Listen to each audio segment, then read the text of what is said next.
오늘의 생명의 삶 6월 21일자 말씀 출애굽기 29장 1절에서 9절 말씀을 가지고 거룩함과 정결함을 갖춘 하나님의 사역자라는 제목으로 말씀의 은혜를 나누기 원합니다. 할렐루야. 이 새벽을 깨어 나오신 여러분을 주님의 사랑으로 축복합니다. 잘 오셨습니다. 출애굽기 25장부터 28장까지는 성소, 성막 안에 있는 가장 중요한 성소, 그리고 그 성소에서 사용되는 기구, 그리고 제사장의 예복을 만드는 과정에 대해서 선언하고 계십니다. 그리고 오늘 29장에 와서 제사장을 그 위임식을 하는 절차와 또 그것에 필요한 규례들을, 제사의 규례들을 설명하고 계셔요. 오늘 1절부터 9절 말씀의 내용을 살펴보면 1절부터 3절까지는 제사장의 위임식에 사용되었던 제물에 관한 말씀이고요. 4절부터 9절까지는 그 제사장 위임식을 진행하는 그 절차에 관한 말씀이 선언되고 있습니다. 첫째로 제사장 위임식에 사용되었던 제물의 내용을 살펴보면 제사장을 위임하는 그 위임식에는 어린 수소 하나와 흠 없는 숫 양 둘과 무교병과 기름 섞인 무교 과자, 기름 바른 무교 전병이 필요하다라고 하고 있습니다. 이 흠 없는 어린 수소 하나는 속죄 제를 위한 제물이었습니다.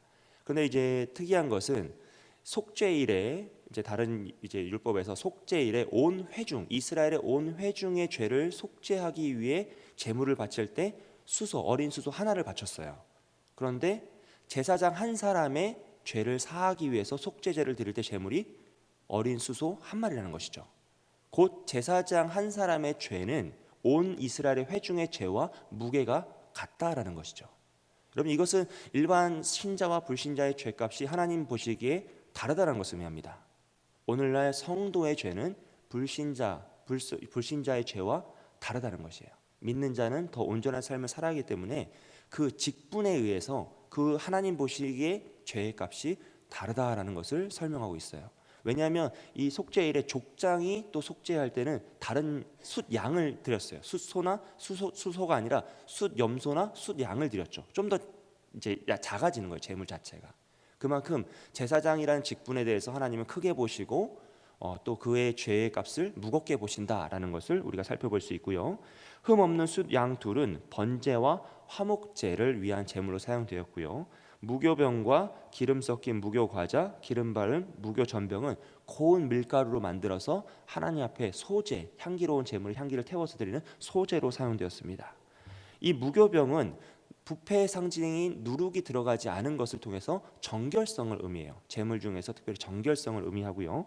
기름 섞인 무교 과자, 기름 바른 무교 전병에서 이렇게 기름을 바르다라는 것은 거룩한 기름을 바름으로써 그 물건과 사람이 거룩해지는, 그러니까 제단에 원래 기름을 바름으로써 그 제단이 거룩해진다라고 말씀하시거든요. 그것을 의미합니다. 그래서 곧 거룩성, 또 성화되었다라는 것을 나타내고 있죠.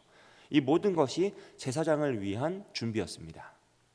이 말씀을 오늘 우리에게 적용을 해보면 그리스도인의 마음 자세라고 생각하시면 되겠어요. 하나님 앞에 나아가는 마음 자세가 어때야 되는지. 왜냐하면 모든 그리스도인은 만인 제사장론의 하나에서 우리가 다 하나님 앞에 스스로 나아가고 스스로 예배하고 스스로 기도하고 스스로를 정결케 하는 존재가 될 수 있거든요. 이것이 어떤 의미에서 오늘날 기독교와 카톨릭의 제일 큰 차이입니다. 카톨릭에서는 스스로 기도할 수가 없어요. 스스로 회개할 수가 없고 스스로 예배할 수가 없습니다. 왜냐하면 제사장에 대한 그 직함이 아직도 사제들을 통하여서, 신부와 교황을 통하여서 그쪽 계열에만 역할과 그 권한이 있다라고 가르치기 때문에 저희와 완전히 다르죠. 근데 이제 우리는 어떠합니까? 하나님 안에서 예수 그리스도를 믿음으로써 모든 성도가 하나님 앞에 제사장이고 하나님 앞에 왕이고 하나님의 거룩한 백성이 되었기 때문에 스스로 예배함으로써 나아갈 수 있는 것이죠. 그러므로 우리는 스스로를 더욱더 거룩하게 지키고 온전히 지키고 나의 죄의 무게가 하나님 보시기에 불신자의 죄의 무게와 다르다는 것을 인식하여서 더 깨끗한 삶, 더 정결한 삶을 살아가기에 애써야 한다는 것이죠. 그래서 구별된 거룩함을 소유하기 위해 애쓰고요. 우리의 삶 가운데 정결함과 순결성을 지키기 위해 부단히 노력해야 합니다. 이것이 바로 하나님 앞에 거룩한 백성, 성도가 된 자의 올바른 삶의 태도다라고 해석할 수 있겠습니다. 두 번째로 제사장 위임식의 절차에 관한 말씀인데요. 4절부터 9절까지 말씀입니다. 먼저 제사장은 자신의 몸을 깨끗이 씻어야 돼요. 이것은 정결하게 하는 하나의 과정이죠. 두 번째로는 그가 예복을 입습니다. 예복이 보시면 아시겠지만 이게 일반 사람들이 평상시에 입을 만한 옷은 아니거든요. 누가 봐도 참 눈에 띄는 옷이에요. 관도 써야 되고 예복도 되고 패도 달아야 되고 띠도 띄어야 되고요. 이것은 무엇이냐면 그가 예복을 입음으로써 이제 그는 언제 어디서 누가 보아도 제사장이라는 거예요. 그 사람은 더 이상 일반인의 삶을 살 수 없습니다. 이곳에서는 제사장, 그리고 저곳에서는 일반 사람, 그렇게 살 수 없다는 거예요. 그는 가정에서도 제사장이고, 그는 직장에서도 제사장이고, 그는 삶의 터전 어느 곳에서나 하나님 앞에서 항상 제사장으로 살아간다는 것이죠. 그럼 무엇입니까? 그는 항상 구별된 삶을 살아야 하고 제사장답게 말해야 되고 제사장답게 행동해야 된다라는 것이 그 제사장의 의복, 예복을 입는 것의 의미죠. 마지막으로 머리에 관유를 부었어요. 거룩한 기름을 부은 거죠. 기름을 붓는다는 것은 앞에서 말씀드렸던 것처럼 거룩성과 구별성 그리고 성화를 의미합니다. 그는 하나님 앞에 구별된 존재가 되었기 때문에 온전히 살아가야 한다라는 것을 나타냅니다. 이 말씀을 오늘 우리에게 적용해 보면요, 첫째로 몸을 씻는다는 것은 우리의 삶을 정결하게 깨끗하게 한다는 것이죠. 여러분, 성경은 지속적으로 우리에게 깨끗한 의복을 준비하였냐라고 물어보고 있어요. 하나님을 만난 마지막 날에 준비할 깨끗한 의복을 준비하라라고 또 명령하고 있습니다. 이 깨끗한 의복은 무엇입니까? 하나님 말씀에 순종하는 순종의 삶이에요. 우리가 순종의 삶을 삶으로써 우리의 마지막 입을 깨끗한 예복을 준비해야 되는 것이 우리의 믿음의 삶의 모습이라는 것이죠.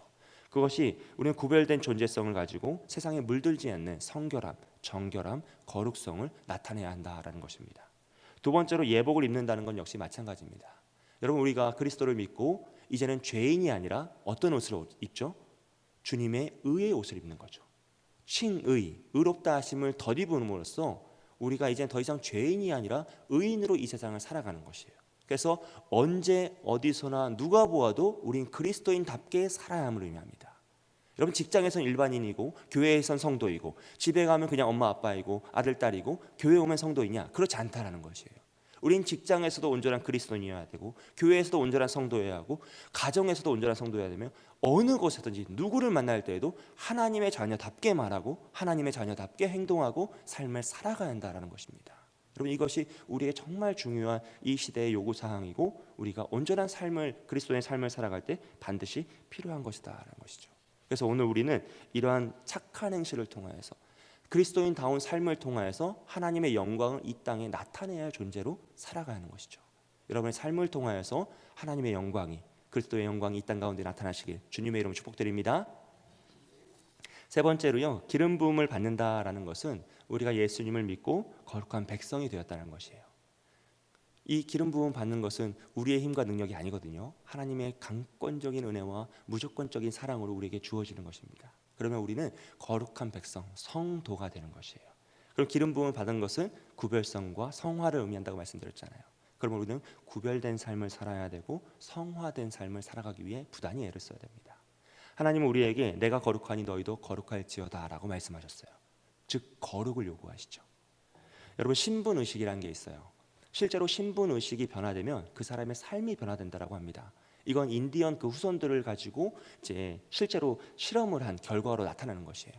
자신의 삶을 온전히 살아가지 못하는 사람들에게 신분의식을 새로 심어주는데 너는 정말 대단한 믿음의 가문의 사람이고 너는 정말 좋은 혈통의 사람이다라는 그 신분의식을 세워주는 거예요.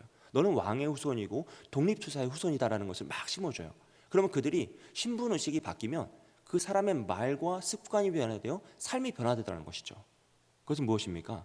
우리가 온전한 신분의식, 정체성을 가지고 살아가면 그 정체성에 맞는, 신분의식에 맞는 삶의 패턴을 갖게 되고 실제 삶이 변화되어 나아갈 수 있다는 것이에요. 이게 우리를 의식적으로 만들어내는 삶의 변화라는 것이죠. 여러분, 우리가 하나님의 거룩한 백성이다라는 신분의식을 가지면 우리는 그에 걸맞는 말과 행동을 스스로 하게 된다는 것이에요. 불법을 저지르지 않기 위해 애를 쓰고 우리의 삶에서 타협하지 않기 위해 부단히 노력하면서 거룩한 삶을 살려는 그 열망과 행동이 솟아난다는 것이죠. 그럼 무엇보다 중요한 것은 내가 하나님의 자녀라는 그리스도의 정체성, 거룩한 백성이라는 신분의식을 갖는 것이 정말 중요합니다. 그런데 이 거룩성은 아까 말씀드렸던 것처럼 우리가 스스로 쟁취하는 게 아니에요.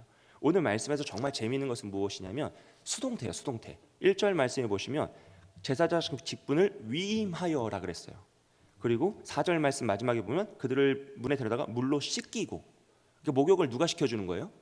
아론이 하는 게 아니라 모세가 아론을 씻겨주는 거죠. 그리고 5절에도 보면 에봇을 입히고 마지막에 보면 띠를 띠게 하고, 그리고 6절에서 관을 씌우고 마지막에 더욱더 패를 더하고, 7절도 마지막에 부어 바르고, 8절도 속옷을 입히고, 9절에서도 띠를 띄우며 관을 씌워 직분을 맡겨 아들들에게 위임하여라고 해요. 다 수동태예요. 그것은 무엇입니까? 그 아론과 그의 아들들을 거룩하게 만드는 데 있어서 아론의 능력은 아무것도 없다는 거예요.